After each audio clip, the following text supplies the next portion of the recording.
അപ്പോൾ ആസൂത്രിതമായിട്ട് ഇതുപോലെ ആക്രമിക്കുന്ന സമയത്തും പിടിച്ചു നിന്ന് ഞങ്ങൾക്ക് ഞങ്ങളുടെ ശക്തി തെളിയിക്കാൻ പറ്റി എന്നുള്ളതാണത്. പക്ഷേ കേരളം ഭരിക്കുന്ന LDFും പ്രതിപക്ഷത്തിരിക്കുന്ന UDFിൻ്റെയും അജണ്ട അവർ അപകടം, അതായത് 2020 ഇതേ രീതിയിൽ വളർന്നു പോയി കഴിഞ്ഞാൽ അവരുടെ പ്രധാന ശത്രു 2020 ആയി മാറുമെന്ന് അറിഞ്ഞുകൊണ്ടുള്ള ഒരു പരീക്ഷണ മത്സരമായിരുന്നു ഇത്തവണ നടന്നത്. അപ്പം ഞങ്ങൾ ഒരു പക്ഷേ നമുക്കറിയാം, ഈ കഴിഞ്ഞ 14 വർഷക്കാലത്തിനുള്ളിൽ ഇതുവരെ ഒരു രാഷ്ട്രീയ പാർട്ടിയിലും അവരുമായിട്ട് യോജിക്കാനോ അവരുമായിട്ട് അലയൻസ് ഉണ്ടാക്കാനോ ഞങ്ങൾ ശ്രമിച്ചിട്ടില്ല. ഇന്ന് LDFും അതുപോലെ തന്നെ UDFും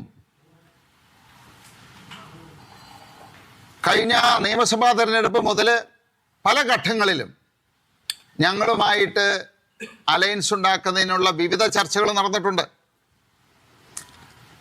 അന്നൊക്കെ ഞങ്ങൾ പാർട്ടി ഒറ്റക്കെട്ടായിട്ടൊരു തീരുമാനമെടുത്തു, ആരുമായിട്ട് അങ്ങനെ ഒരു സഹകരണം വേണ്ട.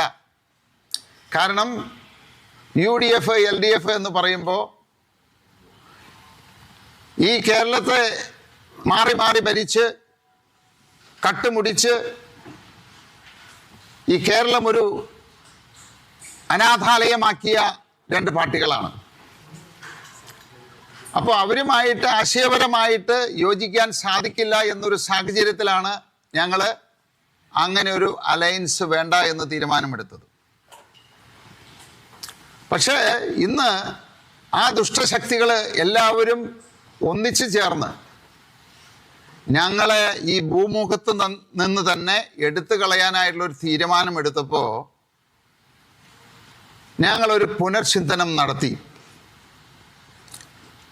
ഞങ്ങളെ സംബന്ധിച്ച് 2012 2020 കിഴക്കമ്പലം അസോസിയേഷൻ എന്ന് പറയുന്ന ഒരു ചാരിറ്റബിൾ ഓർഗനൈസേഷൻ ഉണ്ടാക്കുമ്പോൾ ഒരിക്കലും ഒരു രാഷ്ട്രീയ പാർട്ടിയായി മാറണമെന്നോ ഏതെങ്കിലും തിരഞ്ഞെടുപ്പുകളിൽ മത്സരിക്കണമെന്നോ ഒരു ചിന്തയേ ഉണ്ടായിരുന്നില്ല. ഇവിടെ LDFും UDFും ഭരിച്ച് ഈ കേരളത്തെ നശിപ്പിച്ച് ഇവിടുത്തെ ജനങ്ങൾ അവശത അനുഭവിക്കുന്നത് കണ്ടുകൊണ്ട് അതിനൊരു മാറ്റം വരണം എന്ന് മാത്രമേ ഞങ്ങൾ ആഗ്രഹിച്ചുള്ളൂ. അതിനുവേണ്ടി ഒട്ടനവധി ക്ഷേമ പ്രവർത്തനങ്ങൾ